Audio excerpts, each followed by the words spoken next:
नमस्कार, स्वतंत्र search news में आपका स्वागत है। मैं हूं विशाल सक्सेना। आज हमारे साथ में मौजूद हैं भ्रष्टाचार विरोधी सेना के राष्ट्रीय अध्यक्ष पंडित केशवदेव और उनके अन्य कार्यकर्ता। शपथ ग्रहण समारोह कार्यक्रम का आयोजन किया गया है। उनसे हम बातचीत करेंगे और जानने का प्रयास करेंगे कि आगे की रणनीति क्या है, क्योंकि आज कई लोगों को उन्होंने पद वितरित किए हैं। सर, आपका बहुत बहुत स्वागत है आज के कार्यक्रम में। किस तरीके का कार्यक्रम है और क्या योजना, किस तरीके की रणनीति बनाई जा रही है संगठन की? आपका हमारे यहाँ आने में आपका बार बार धन्यवाद। भ्रष्टाचार विरोधी सेना का विस्तार किया गया है। जैसा कि 5 साल से हम संगठन में कार्य करते आए हैं, हमारे पदाधिकारी निष्ठावान और निस्वार्थ जो सेवा दे रहे हैं, समाज सेवा कर रहे हैं और भ्रष्टाचार के विरुद्ध जो अपनी आवाज़ को उठाए रहते हैं।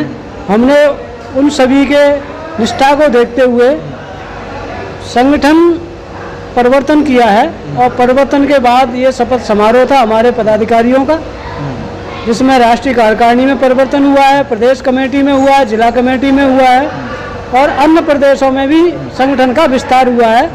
9 प्रदेश, भारत के 9 प्रदेशों में हमारी भ्रष्टाचार विरोधी सेना एवं अखंड हिंदुस्तान एकता पार्टी का विस्तार हो चुका है। उसी उपलक्ष्य में आज हमने यहाँ शपथ समारोह रखा है और हम अपने भ्रष्टाचार मुक्त भारत अभियान को गति देने के लिए अपने कार्यकर्ताओं को प्रेरणा दे रहा हूं और उनसे यही आशा रखूंगा कि देश को भ्रष्टाचार, अत्याचार और उत्तर प्रदेश को टैक्स फ्री करने के लिए हम तात्पर रहें। अच्छा, ये जब आप टैक्स फ्री की बात करते हैं तो मैंने अन्य लोगों से भी चर्चा की, तो टैक्स मुक्त प्रदेश के लिए क्या आपने कोई रणनीति बनाई है? किस तरीके से जनता को थोड़ा सा कुछ संक्षेप में बताने का प्रयास करेंगे? देखिए, हम आम जनता सरकार को सैकड़ों प्रकार के टैक्स देती है, मगर जनता को मिलता क्या? ना कोई विकास है, ना शिक्षा है, ना स्वास्थ्य है, ना रोजगार है, सब विनाश ही विनाश है। और टैक्स हमसे लेते हैं। जब टैक्स हम देते हैं तो हमारा विकास क्यों नहीं? जनता टैक्स देती है तो जनता का विकास क्यों नहीं? जनता टैक्स देती है, जनता को शिक्षा क्यों नहीं? जनता टैक्स देती है, उनको स्वास्थ्य क्यों नहीं? जनता टैक्स देती है, उद्योग क्यों नहीं, रोजगार क्यों नहीं? जब जनता को कुछ नहीं मिल रहा तो जनता टैक्स क्यों दे? ये हमारी अपनी रणनीति है और हम आपसे वादा करता हूँ, आपके चैनल से वादा करता हूँ, अगर जनता ने हमारे अखंड हिंदुस्तान एकता पार्टी भ्रष्टाचार विरोधी सेना को अपना समर्थन दिया तो हम प्रदेश को, उत्तर प्रदेश को टैक्स फ्री कर दूंगा। ये हमारी रणनीति है, गोपनीय है, हम इस रणनीति को उजागर नहीं करूंगा। ये हमारी प्लानिंग है, इसको प्लानिंग को हम अन्य पार्टियों के सामने नहीं आने दूंगा। क्यों? कि ये हमारी गोपनीय रणनीति है। हम टैक्स फ्री कैसे प्रदेश को करेंगे और करेंगे, करके दिखा देंगे। बिल्कुल बिल्कुल। और भी लोगों से बात करते हैं। हमारे साथ में बीरेन्द्र चौधरी जी मौजूद हैं। सर, आपका भी बहुत बहुत अभिनंदन आज के कार्यक्रम में। आज समारोह यहाँ हुआ, क्या लगता है सर, भ्रष्टाचार पर लगाम लग पा रही है सरकार में? कहाँ कमी आ रही है और आपके संगठन की क्या गतिविधियाँ अभी चल रही है? पहले तो विशाल जी बहुत बहुत धन्यवाद आपके चैनल के लिए कि आप लोग हमारी आवाज़ को आम जनता तक पहुंचाते रहते हैं, बड़ा सहयोग करते हैं। और भ्रष्टाचार तो शायद कोई ऐसा क्षेत्र नहीं है, भ्रष्टाचार हालांकि हर सरकार में होते रहे हैं, ऐसी कोई नई बात नहीं कि ये कोई नया शब्द आया है। लेकिन इस बार जो हुआ है वो कई गुना बढ़ के हुआ है। हर भ्रष्टाचार की फीस बढ़ गई है।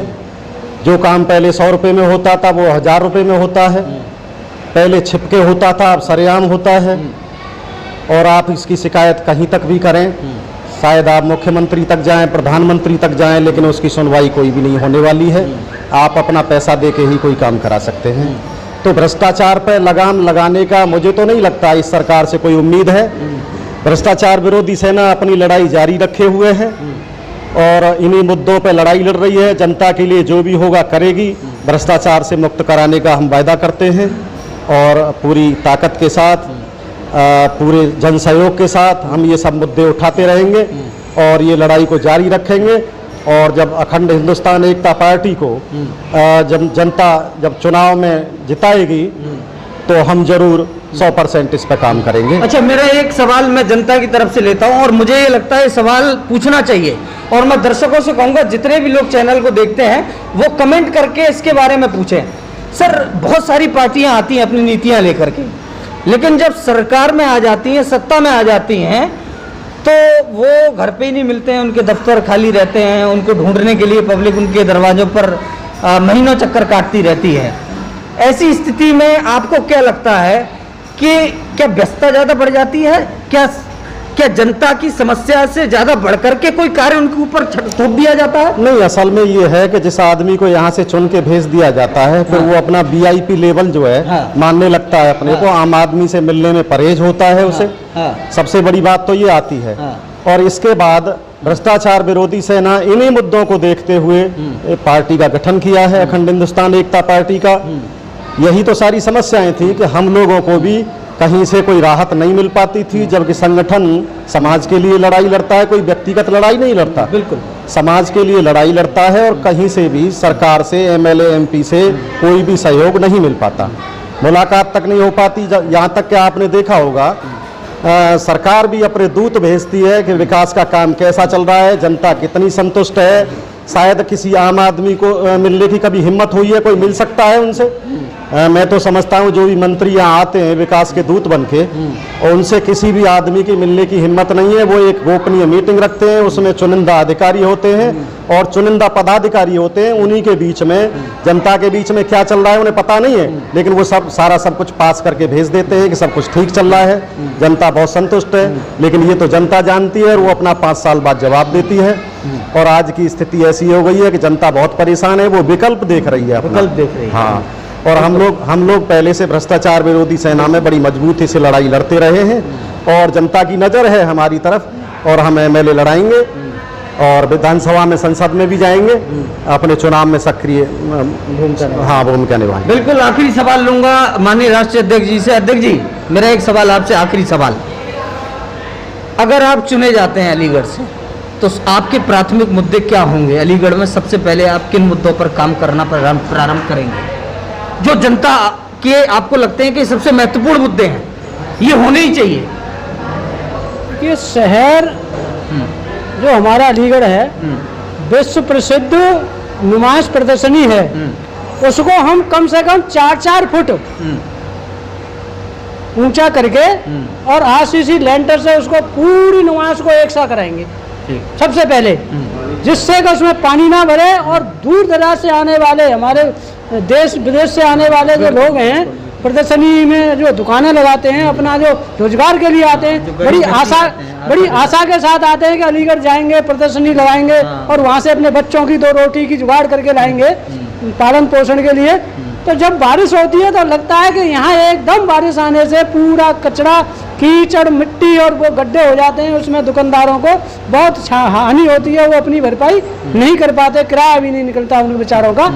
तो सबसे प्राथमिकता में हमारी ये होगी, अलीगढ़ में 4-4 फुट ऊंची उसको भर्त करा करके और पूरी RCC लेंटर दबा के पूरा पाइपलाइन से नालियां बनवाई जाएंगी, नाले बनवाए जाएंगे, जिससे बरसात का पानी ना रुके, तत्काल वो नीचे जमीन में चला जाए और दुकानदारों को हमारे यहाँ कोई तकलीफ ना हो, आम जनता को वहाँ प्रदर्शनी मेला में किसी प्रकार की असुविधा ना हो।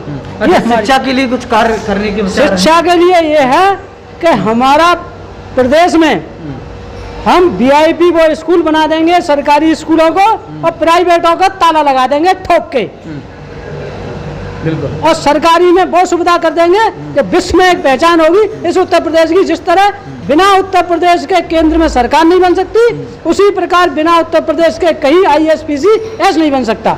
ऐसा स्कूल हम शिक्षा के उसमें देंगे, सरकारी विभागों। बिल्कुल। ये थे हमारे साथ में भ्रष्टाचार विरोधी सेना के राष्ट्रीय अध्यक्ष पंडित केशव देव, और वही जोश, वही उत्साह जो आप अक्सर देखते हैं, और उम्मीद है कि वो जो कह रहे हैं उनको पूरा भी करेंगे और आने वाला समय भी बताएगा। आप बने रहिए, आप स्वतंत्र न्यूज के साथ। कैमरामैन रवि के साथ में विशाल सक्सेना की रिपोर्ट।